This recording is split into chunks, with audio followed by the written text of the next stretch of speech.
Hey guys, Happy New Year.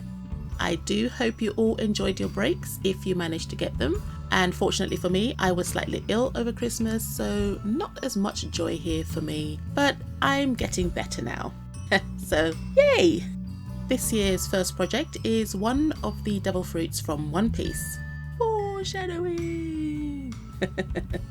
I have been waiting to do this for a long time, and I have been wanting to make the straw hats for some time now, and seeing as there's now an end in sight, I thought I might as well make a start. With that being said, let's get started.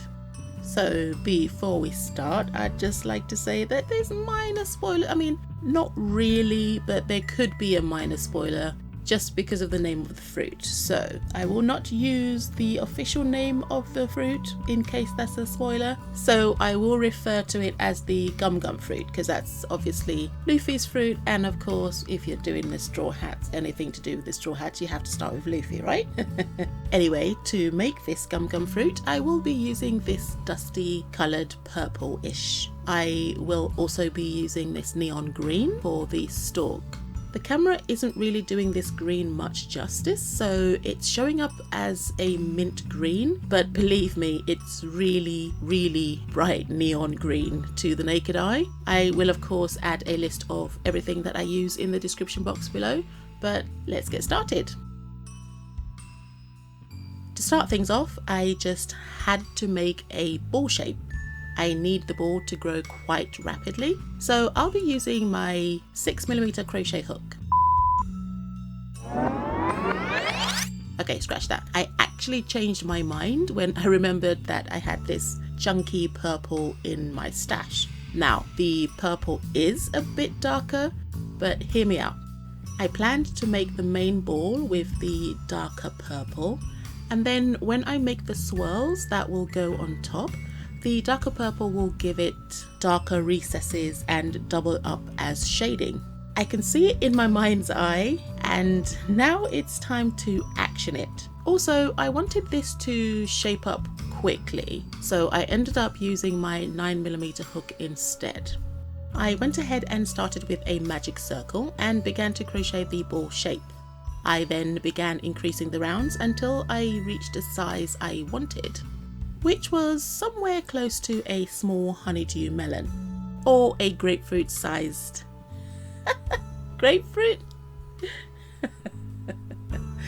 Anyway, just crochet this to whatever size you feel comfortable with if you're going to try this at home.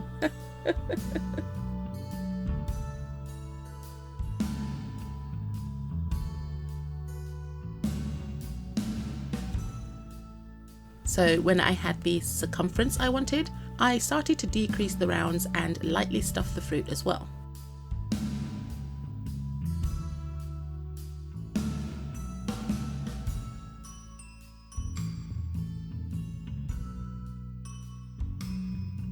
With the ball finished, it's time to put it to one side and work on the stalk.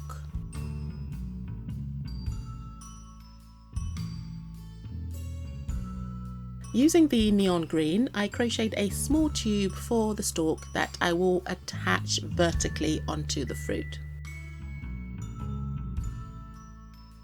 I also then crocheted a longer tube and inserted a pipe cleaner into it to give it some more shape at the swirly end. Well, rather, I'm going to swirl the end and the pipe cleaner will help in that shaping process.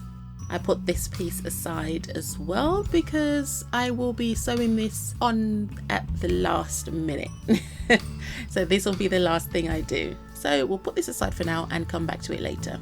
With the two pieces of the stalk put together, this is what it looks like.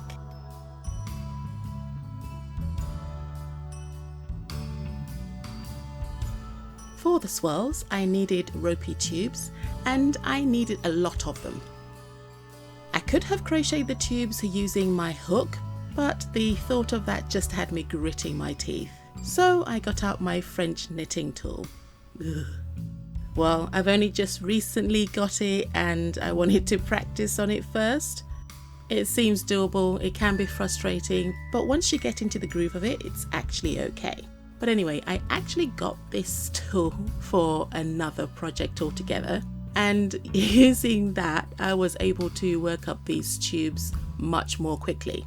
The fact that I could do that while binge watching Netflix was a totally unplanned bonus.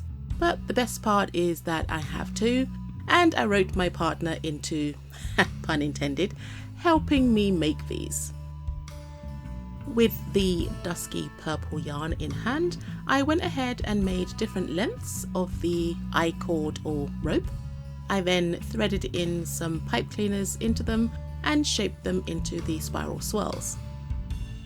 I made quite a few of these in different sizes and then settled into a long sewing session.